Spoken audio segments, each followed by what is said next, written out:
Hi, everyone. This is Aaron Masliansky, your host of Inside the Skev. Before I start today's show, I just want to do a little housekeeping here.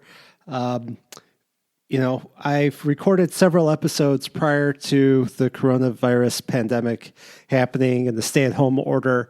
So I'm going to be releasing most of them. Some of them I may wait until we can actually go out and go to the places that they are. But I'm going to be releasing these episodes. I also have been doing a bunch of live interviews over Zoom, which I'm publishing to Facebook and LinkedIn and Twitter, putting it on YouTube so you could watch these interviews. I have not to this point put them into the podcast themselves because it's just a little bit of a different feel and format of what I typically do for these interviews. But I think ongoing, I might be doing some of the interviews for the podcast where, giving profiles of people. I'm going to probably be doing it through Zoom, given that we don't know how long we're going to be at home. But if you think that I should be releasing them as a podcast, I'm, love to hear your opinion. You could always email me at aaron@skevinson.com or find me on Inside the Skev on social media, message me there. To get to today's episode, I am interviewing Shalom Klein. And Shalom is somebody who is a community builder. And he's helped so many people find jobs, connected people for business relationships, personal relationships. He's helped me find so many of the people who I've had on this show. And he's, a real true believer and doer, especially in Skokie. So, we're listening to this upcoming episode here, and you're going to hear what he's done and what he's been doing with Keshet and Skokie Economic Development Commission. And it's prior to everything happening, but I could only imagine what he's going to be up to get the community back on its feet. And I am so honored to have him on my show. So sit back, relax, and enjoy. Welcome to Inside the Skev, and I'm your host, Aaron Masliansky. Today we are here with Shalom Klein, and Shalom is a person who really lives Skokie. He is super connected to a lot of different things here. He has a book called Get Down to Business. That is also his radio show, and he does consulting, and is in the Army. He does a lot of volunteering, and really is an amazing person. So, Shalom, thank you so much for being on the show. Aaron, it's a pleasure to join you. Well, I have to thank you more than just coming in here. You have helped connect me to a lot of different people that I've had on the show. And it's really enriched what this show has become and the relationships that I have with people, especially throughout the Skev community.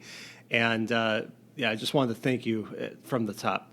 It's a pleasure. I watched when the show got started, and as you said, I live Skokie. And of course, anybody talking about Skokie, I wanted to meet, I wanted to get to know. And it took us a little while to get connected, but I was watching and listening to every one of your episodes. And of course, as soon as we met, it was a natural thing that I wanted to connect you with other people that are making a difference in the community. So thrilled to do it, and absolutely thrilled to finally join you. Yeah, absolutely. Yeah, I've been waiting for this day.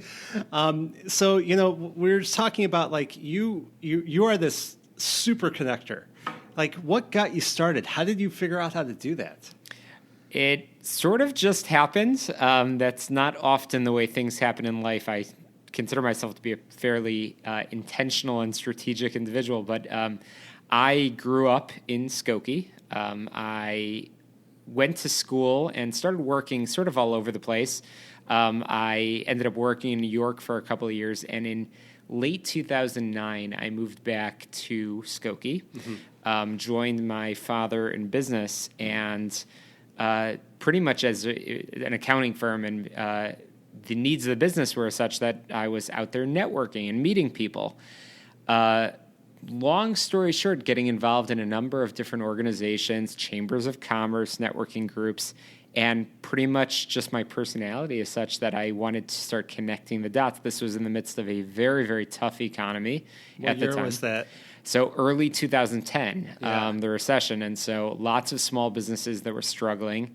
And in my mind, I was thinking, a realtor needs a photographer needs a lawyer needs an accountant. It's just a matter of connecting the dots. Let's make it happen. So I started putting on some events and then stumbled on the need for people looking for employment and companies looking to hire. And again, started putting together the events, the resources, the opportunities. And that became a big part of my life, as you mentioned, Aaron, for a bunch of years, putting on literally hundreds of events a year. And then slowly but surely, as the economy has slowly improved, I've taken more of a role as a facilitator, trying to connect the dots and trying to help people wherever possible. Yeah. And when you were doing all that, I mean, were you getting paid to do those events? No, quite the contrary, actually. I'd say that it was a common thing that I was running and ordering a tray and trying to make sure we had some refreshments for events, and I usually was paying for that out of my pocket. Slowly but surely developed the apparatus and the structure to bring in sponsors to host different events, whether a location or food or something like that. But the idea was try to put on the best event that would help the most people. But no, I was most definitely not getting paid. I never did this professionally. Yeah. I mean, there's something to be said for that. I mean, some people, I think, when they look in doing something, there's got to be an exchange of monetary value there. But, a lot of what you do, I mean, you are a consultant, so you do work. Everyone needs to get paid to do things. But a lot of what you do is volunteering. I mean, I imagine that gives you a lot of energy and meaning, right? It most certainly does. I love being involved in the community. I love meeting new people. I love trying to help the people that I know. I will tell you something that is a late-breaking development, I guess. Okay. I heard first here on Inside the Skev. Exclusive. So I, as you mentioned, Aaron, I'm in the Army. I'm a commissioned officer. I came back literally just days ago from essentially a year of training, where I've been running all over the place to prepare for my roles in the Army. And before I left, I was the chairman of the board of Keshet, an organization where I'd say I've dedicated almost all of my volunteer hours. I'm incredibly passionate about Keshet, and we could talk about the mission of Keshet in a moment. But when I came back, and this was in the works for a while, when I came back as of literally a couple of days prior to us recording this segment, I accepted a role as overseeing Keshet's external affairs.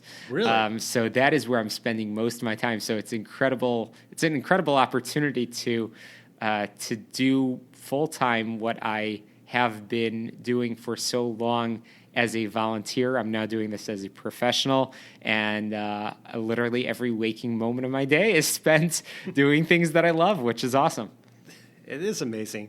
Are you still going to have time to do all the other things that you do, like the radio show? And Absolutely. My radio show will continue. I've been on the air now for a little over 5 years, and the radio show continues. We were talking before we started recording. I'm probably going to write another book.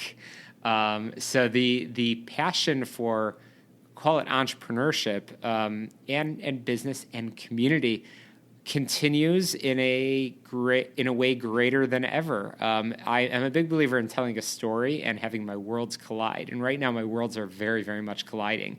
Everything that I've cared so deeply about, I'm getting to do, as I said, full time. What I've intended to do through the radio show, through Get Down to Business, which is both the radio show and the book, has been I've learned from so many people. And part of the message that I've tried to convey through the show and through the book was get involved in community and do what you love. And that's exactly what I've done. That's what I've learned from people that I've been fortunate to interview on the show and people that I've networked with and people that have mentored me. And hopefully that's what I'm going to continue to inspire other people to do. Yeah. And how did you get involved in Keshet? That's interesting. So my sister, who's a couple of years older than I am, she volunteered at Keshet Sunday School. So Keshet is an organization that provides educational, recreational, vocational, residential, all sorts of programs for children, young adults with special needs, a full range of special needs. So my sister volunteered at the Sunday school. And so I've always known of Keshet. It's something that I grew up in my house, knowing a little bit about Keshet. When I came back at about the time that I mentioned, 2009, 2010, and got involved in our family business, I also got very involved in community. I got involved in the work of the Jewish Federation, JUF, and I don't follow sports. My sports is politics. That's what I'm usually seen looking at on my phone is the latest political story here or there. On Twitter, yeah. Absolutely. So I joined I was asked to join the JUF Government Affairs Committee, getting involved in some of their advocacy initiatives. So I traveled to Springfield and to Washington, state capital, and of course our nation's capital, to lobby and advocate on issues relating to the Jewish community and social services in general.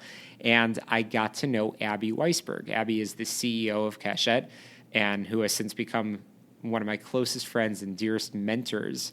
And she, as only a nonprofit, brilliant professional can do, she recruited me. She got me involved first in the Young Leadership Board, getting involved in some of the events and programs around the community, eventually chairing the Young Leadership Board, then joining the board of directors, and eventually chairing the board of directors. And now look at me now. I can't stop. I'm addicted to Keshet. I'm now working full time in a leadership role with the organization. So it's been over a decade. It's strange to say that, but over a decade of passion for the work of Keshet and trying to bring inclusion as a culture into our community. Yeah, and I think that with the connections that you have, you could really advocate on Keshet's behalf and on people who have special needs behalf. Absolutely, and I'm doing exactly the things that I was doing a year ago prior to accepting this role. I'm schmoozing, which means I'm just out there, as you know, grabbing coffee with many, many people, talking about the things that I care about, continuing to talk about all of the topics of get down to business, but also I've always talked about Keshet for half of my day. My parents, my wife would make fun of me all the time, and they said that you spend more time being passionate about your volunteer activities and less about the things that make you money. So I just continue doing that now, and everybody that knows me, that has known me for years, knows I've always recruited people to come to the Keshet annual concerts, which this year, by the way, is at the Rosemont Theater for the first time, featuring Chicago. So everybody's very excited about that. That's pretty cool. That'll be a lot of fun. And then the annual Keshet banquet. So I've always invited my friends and colleagues and neighbors to those events. I'm just going to continue doing that. Yeah. Well, and now you're going to get paid for it. That's right. Absolutely. Absolutely. But will you still have time to do the other things also? I know we talked about the radio show, but in terms of the connections that you make throughout the community, and are you still doing consulting work? So in terms of community, 100%. Keshet is all about community. Keshet has, I used this term a moment ago, about fostering inclusion. Keshet is very much about being a part of community. We don't have our own schools, our own buildings. We partner with host schools. You could see our young adults, our Keshet participants at workplaces around the Chicagoland area. So networking with businesses is something I'm definitely going to continue to do in probably in even a greater way than I was doing before, because now this is what I'm doing full time. In terms of consulting, to a very limited extent, especially in these early days, I want to make as big of an impact through Keshet as I possibly can. I'm continuing to network with many of the people that I have been consulting for. They've been guests on my radio show because the reason I started working with them is because I actually believe in the work that they're doing, and so I'll find additional ways. But my master's is in nonprofit management. I've always been in what gets me up in the morning and keeps me up at night is the nonprofit world, and so that's really where my time is best being spent.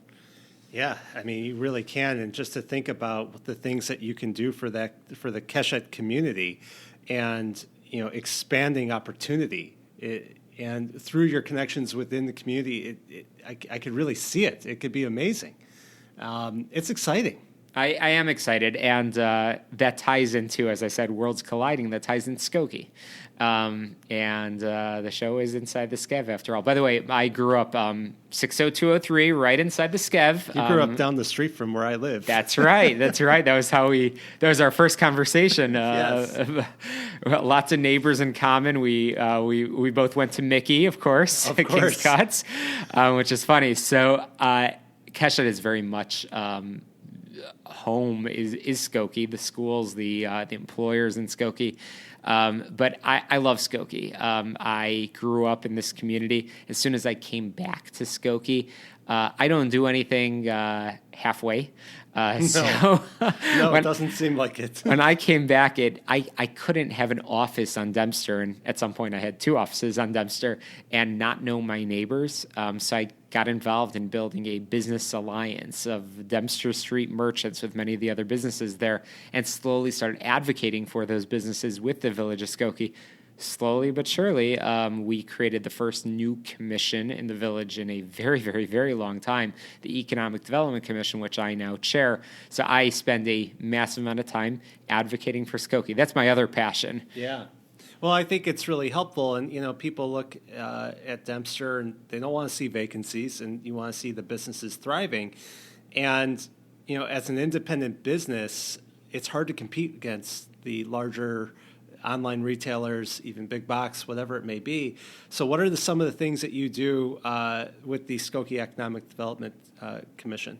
So at the most basic level, a lot of people, as I discovered firsthand, a lot of people don't know the hidden gems that are in our community, the small businesses that are located in the community that have called Skokie home, sometimes for decades and generations.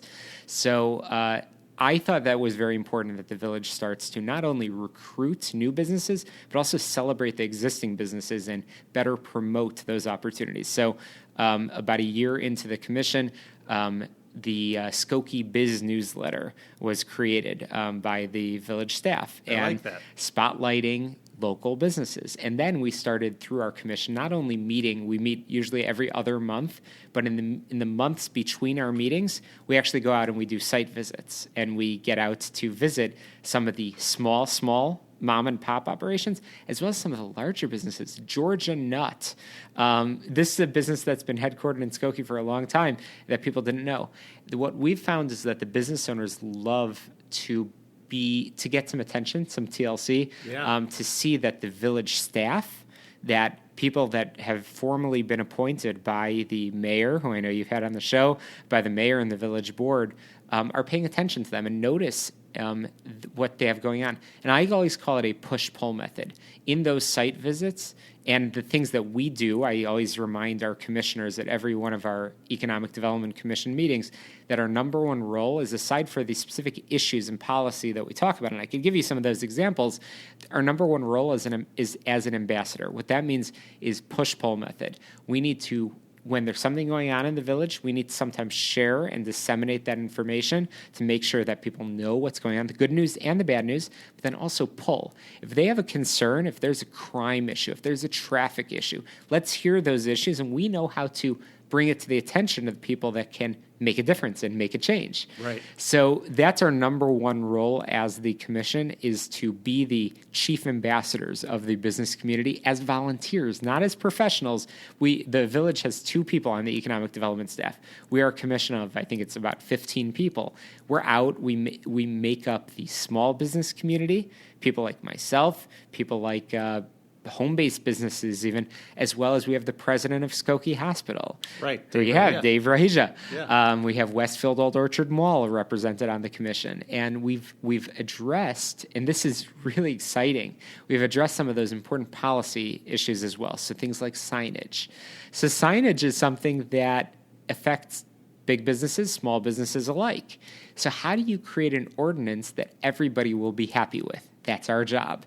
So we actually had late night meetings where we brought in people that have an opinion on the subject, and we as a commission, we talked about it. And we don't agree on everything, Right. but through conversing and through, by the way, some fantastic networking takes place in some of these meetings. Yeah, but it's a by great way to meet your neighbors. Absolutely. And I mean, some of these people I would have never known. I know I introduced you to Dave Rahija. I would have never known Dave if not for this commission. And we together hash out some of these priorities. So signage, we've talked about video gaming in the village of Skokie. We've talked about so many fascinating topics that affect big business and small business alike. And we provide the input on those issues to the village board, and it helps impact their decisions. And that's pretty exciting. What are some of the things that you've seen come out of the commission that have been a big benefit to the businesses in Skokie? I mean, the signage is definitely a big one. So electronic signage, I remember thinking about this before the commission was even on anybody's radar. So there was an ordinance in effect that limited the number of times that a digital sign, an electronic sign, could change to once every 24 hours. That's a very, very long period of time. So if Walgreens is putting up an ad for Diet Cokes, a 24-pack of Diet Coke is $5, it technically could not change until the next day. The idea behind that was to avoid any traffic safety risks. Right. That was just an obvious thing that to the business community, we were thinking, hey, there must be a way, a fine, sort of a happy medium over there between a disco light at the corner of Crawford and Dempster versus changing once every 24 hours. And by the way, other units of government were exempt from this. So the Skokie Park District at the Weber Center was able to change their sign more frequently. Yeah, it changes pretty often. So what we did is we had village staff do some research for us on what other communities do, and we found a wide array of opinions on the topic. And we found, I'm blanking off the top of my head, what we recommended, but it was something that was safe, that allowed only a certain number of colors, and allowed businesses, big businesses and small businesses alike, because the cost of the equipment for digital signage has come down. If a small business that has a storefront wanted to put up a digital sign, they don't need to think about, why would I purchase that equipment if I could barely use it, if it's only going to change once every 24 hours. Right. Now they can actually take advantage and promote the things that they do. But something that I discovered is that Dempster is it's one of the busiest thoroughfares, east-west thoroughfares in the entire North Shore. Businesses on Dempster Street, and as I mentioned, I used to have 2 offices there, want to take advantage and try to get that traffic so people know where they're passing through. When they're getting off the highway and perhaps going to Evanston, they should see some of the businesses along the way. That was a big goal and a big accomplishment for the commission. Yeah, that's huge. I mean, and it's helped make things much more lively there. And I mean, there's also a TIF district on Dempster as well that's helped those businesses, right? There is. And Dempster Street, there's been a massive change on Dempster Street. West Dempster, as a result of that TIF, has changed. It's some people would criticize there's more traffic. I think that's an awesome challenge to have.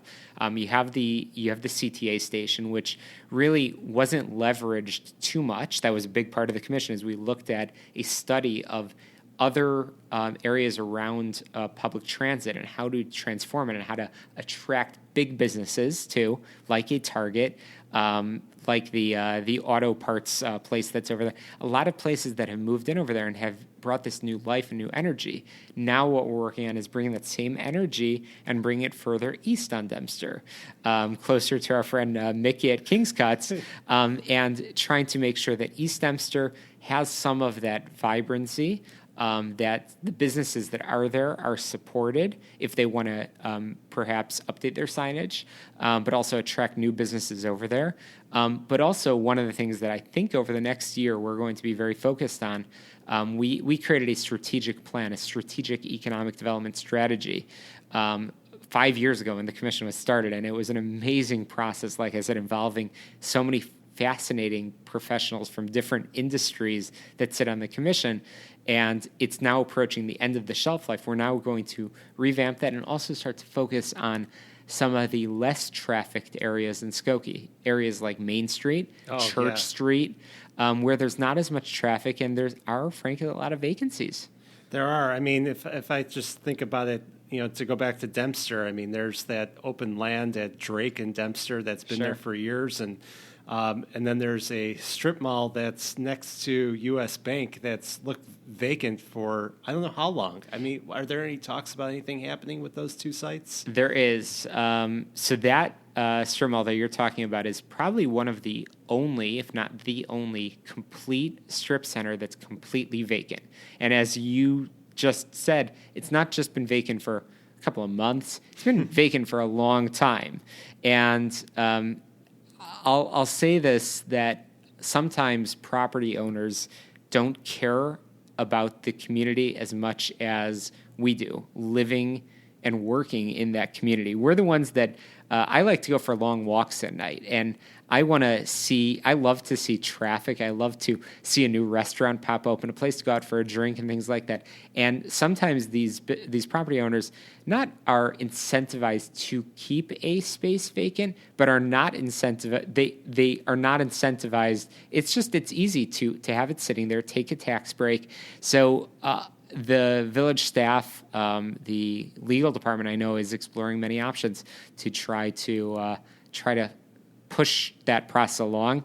If there are appearance violations, enforcing those appearance violations. And I am so passionate about that, about identifying those things. So what I do when I go for a walk at night is sometimes if I see a crime issue, which sometimes happens, I'm the guy that calls into the non-emergency number and I report those things. People have to be vocal. Absolutely. Yeah. If you see something, don't always assume, I hate the word they, when people say the word they, that somebody else will do it. They need to take care of it. There's no they. If you want to step up and get involved, step up and get involved. And so when I see an appearance issue, I will be the guy that's sending an email at 10 o'clock at night and letting somebody know. But that ties into just everything that I'm all about and that I'm passionate about. You keep hearing me say the word passion. But you are passionate. I am. And don't just sit back and assume somebody else will do it. If you live in Skokie, if you live in Evanston, get involved. Reach out to the mayor. Volunteer to sit on a commission.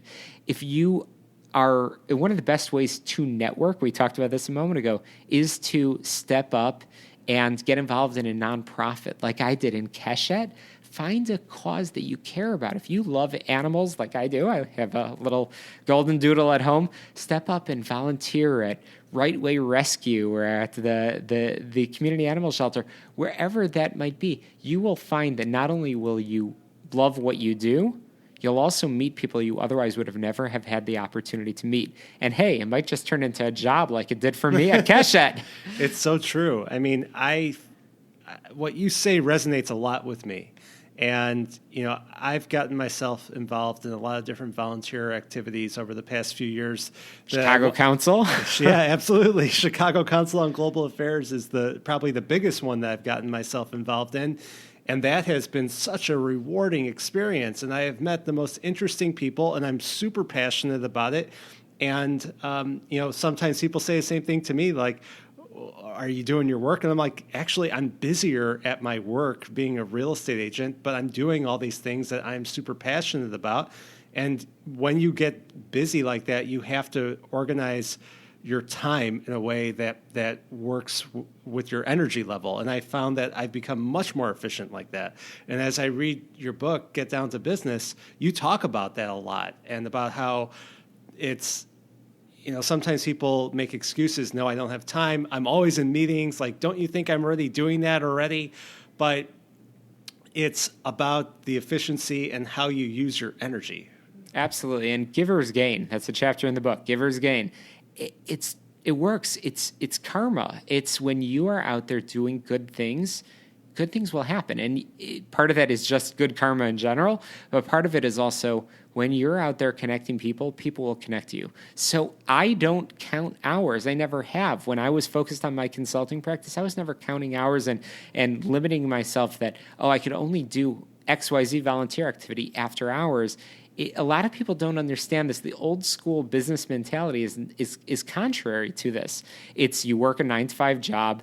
It's right now, first of all, work is, all day, every day. It doesn't end. It really doesn't. But be out there and do good things, connect people, try to help people. I guarantee it will come back full circle in your professional life as well. So I can't emphasize it enough. As I guess the most important tip that I would share with your listeners, Aaron, would be get involved. Get involved in your local community. I'm biased. Get involved in your local community, Skokie, Evanston. Get involved, step up. I know that there's vacancies on commissions. Step up. When it involves business issues, definitely there are opportunities to serve, but find ways to get involved. Keshet, we have a lot of volunteer opportunities. Happy to share, our website and ways to get involved with us. And it is such a rewarding experience, and it's contagious. I mean, that's what I've discovered. I just talk about what I'm passionate about, and I've met some of the most amazing people along the way. Right. And when you're talking about things that you're passionate about and you're actually making the change, the talk of complaints or negativity goes away because you're actually part of the positive that you're doing, right? You're creating change, and it does bring you positive energy. I work very, very hard. I work long hours, and it's like they say, love what you do and never work a day in your life. And I guess at this point, it's because of that positivity and because of that volunteering and because there's actually meaning to what you and I do every day. There's actually purpose behind it. Yeah. That keeps me going every day for sure. Have any of these opportunities ever made you nervous? I mean, you never did a radio show before. you been going to the Army. I mean, it's because I'm passionate. The answer would probably be no. I mean, I've been exposed to so many amazing people and so many amazing opportunities. When I've connected you with some of your past guests on Inside the Skev, these are all people that I've worked with in some capacity, people that I've interacted with, whether through Skokie work. I know you had Juliana Tamarose on the show. Oh my God, she's doing amazing stuff, and so I traveled to Iraq with her. That's off to you. It's because I care about those issues. So like I said earlier, I try not to do anything in my life halfway. If I'm going to talk about something, I'm going to have to roll up my sleeves and actually do it.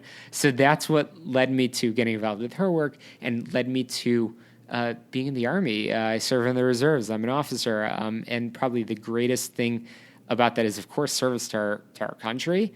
But also the opportunity to lead. I have I oversee a platoon, so I have about 48 people under me, and these are young men and women that I try to lead by example.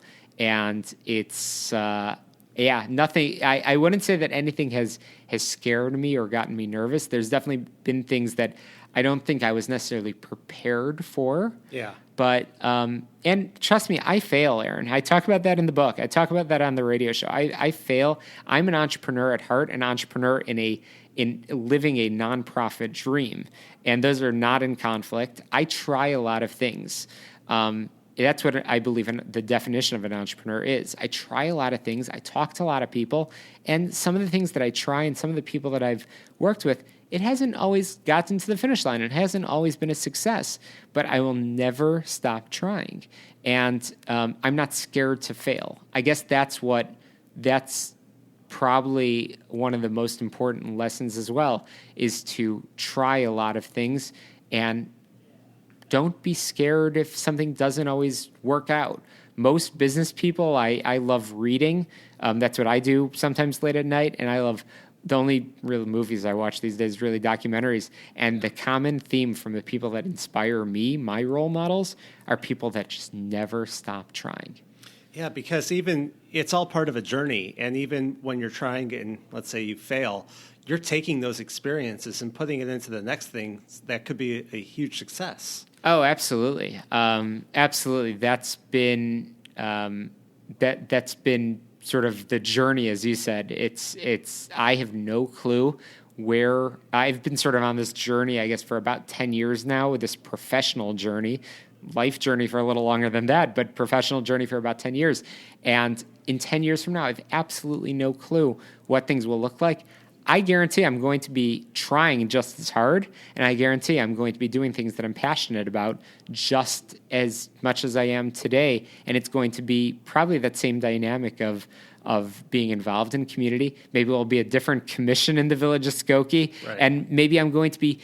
We're going to have a new program at Keshet that's going to be the result of several attempts and maybe even, might I venture to say, several failures along the way. I will not stop trying, that's for sure. Right.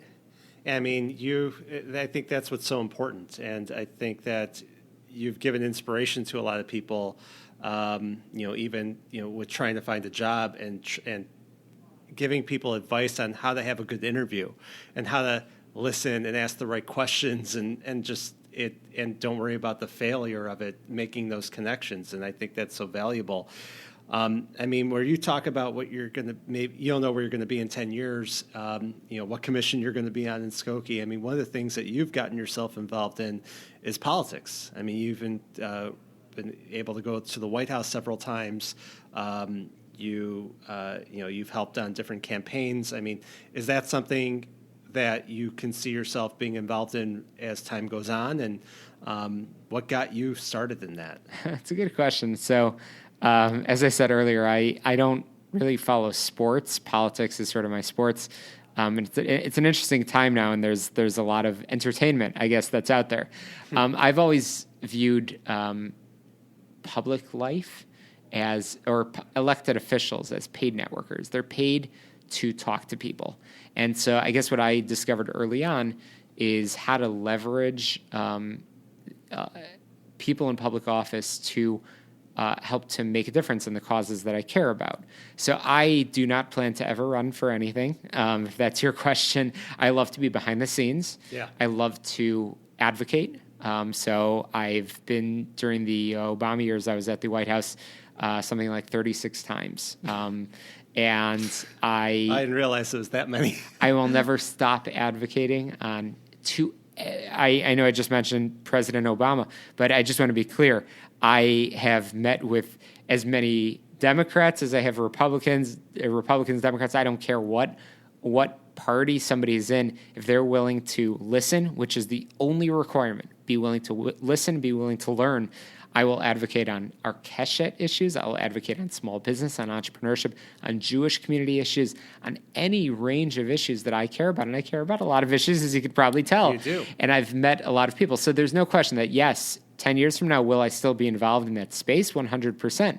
Because I believe that people that are in any level of public life, anybody that's willing to, and you're included in this, if you're hosting a podcast, it means that you are out there helping to introduce issues to people, and that's a unique responsibility. So that's why I run around and drink as many cups of coffee as I do and run around meeting as many people as I do, is because I want to make sure that I am trying to make a difference on those issues. So I'll still be very much involved in politics, because I view politics as a means to an end. I follow every race in the area, because I want to make sure that anybody that's even running for a public office, I want to make sure that they've toured, one of the organizations that I care about, and I want to make sure that they know about the issues, because if they should, be fortunate enough to succeed and win in office, I want to make sure that they come and they're able to hit the ground running and know about those issues. So, yeah, even though I have my personal opinions on things, generally speaking, I'm always in awe and inspired by anybody that's willing to step up and put themselves out there, and most importantly, be willing to talk. So I've met, most people in public life. I'd say generally people get into politics for all the right reasons. I love the local issues. That's where my bias is. I love meeting every local elected official and sitting down for coffee or visiting in their office and making sure they understand all the things that I see day to day from being, a connector. I tend to see a lot of things, and I'm not shy, as you could probably tell, about what I notice, and sharing some of the concerns and some of the good things too. Sure. You definitely have to talk about both. I mean, community is so important to you, local community, like you just said, but you really view yourself as a global citizen, right? And, how do you define community, and how is that different from just knowing your neighbors? Sure. So my wife and I have traveled a lot. I know I just mentioned that I was in Iraq with Juliana. I've been to all continents in, I can't believe now it's been over a year, but in December of 2018, I was in Antarctica. So I've traveled a ton. Travel is not sitting in an all-inclusive resort. It's getting out there and seeing what's out there in the world. So yes, being a global citizen, I've learned from people all over the place. I've been fortunate through my work through my Army career. Now I know people all over the world, people that are stationed all over. So when I travel somewhere, I always look people up and make sure to get them, see the issues in the community. And you learn lessons from different places that you could hopefully bring back here. Yeah. As an example, something that I hope to achieve over the next year is I have seen cafes. I think I'm thinking of a specific example in New Zealand, a cafe run by individuals with special needs. I want to see that in our local community. Love to see that in Skokie. Absolutely. Or Evanston. Absolutely. I see, I was in India maybe two and a half years ago, and I would love to see, looking at West Rogers Park and seeing the Jewish community and the Indian community living side by side. I would love to see a kosher Indian restaurant.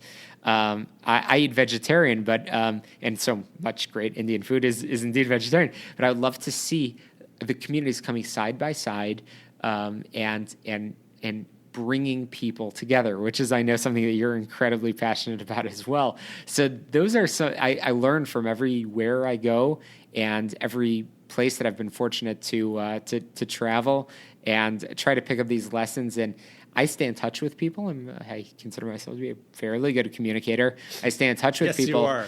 and try to make sure that I'm connecting people, which is really why it was so easy for me to connect you with some of the people that you've had on the show, because I wanted to make sure if you're talking about Inside the Skev, you really, really know what's inside the Skev. And right. Compliment to you. I mean, you've done an awesome job over the past while, and now you have an independent website for Inside the Skev and the social media presence.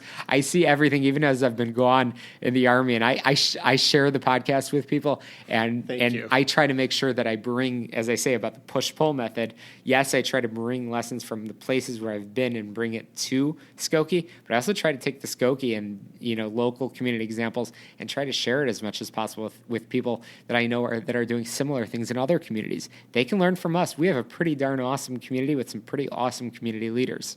We really do, and I think one of the really amazing, unique things about our community is that we have people from all over the world.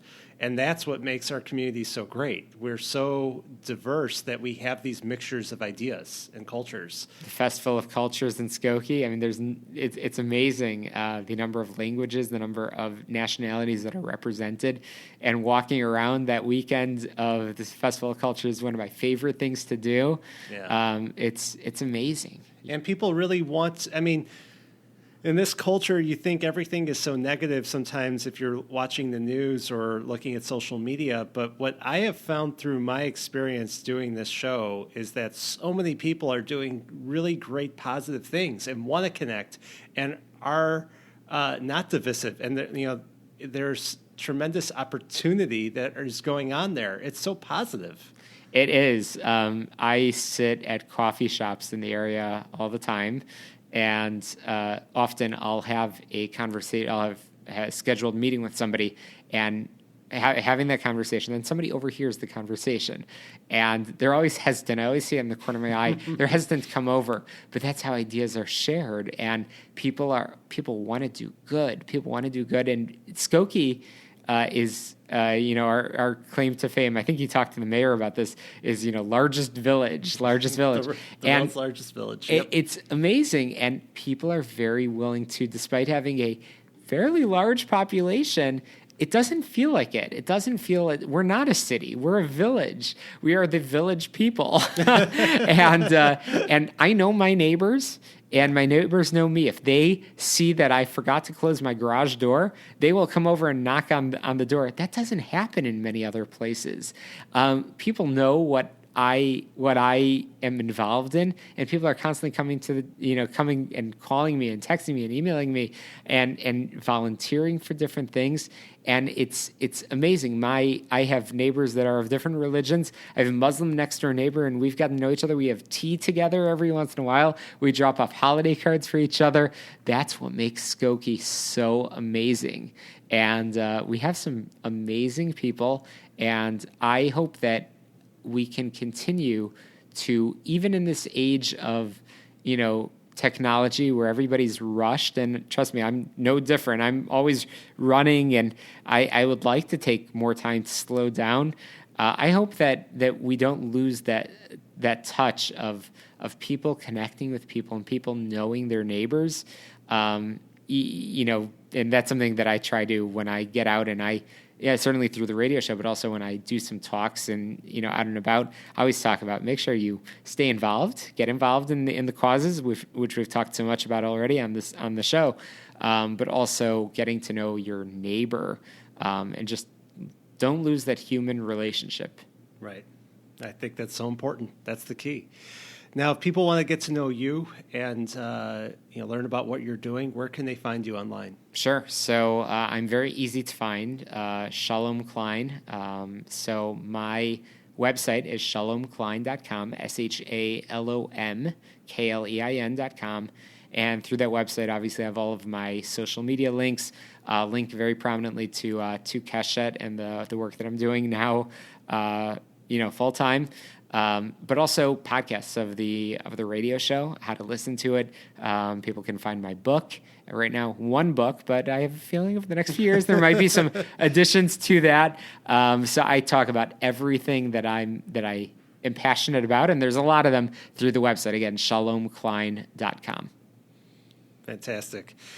You guys, if you haven't met Shalom, you have to check out the website, and you have to have a coffee with him. He's an incredible person and really a great person for Skokie. So a treasure. Thank you so much for being on the show. Thanks, Aaron, for all you're doing, and it's great to be on.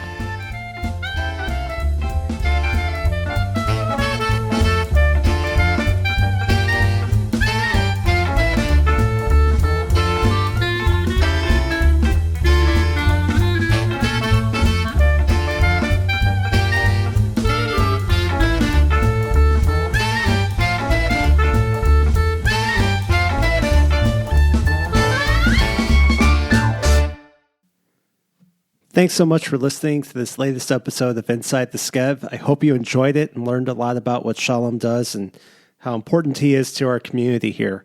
And if you want to learn more about more episodes and the great people that I've had on this show, Inside the Skev, go to skevinston.com, or you can always find the podcast on any podcast app, so wherever you like to listen. And I've got all of the great interviews I'm doing in response to community leaders handling COVID-19. So that is also on skevinston.com. I've got everything there on YouTube. And you could also find everything on social media by looking at Inside the Skev. So thanks so much for listening. If you ever want to chat, email me at aaron@skevinston.com. I hope you enjoy this. I hope you're doing okay through this crisis that we are in. And I think everyone's here for each other. So thanks so much for listening.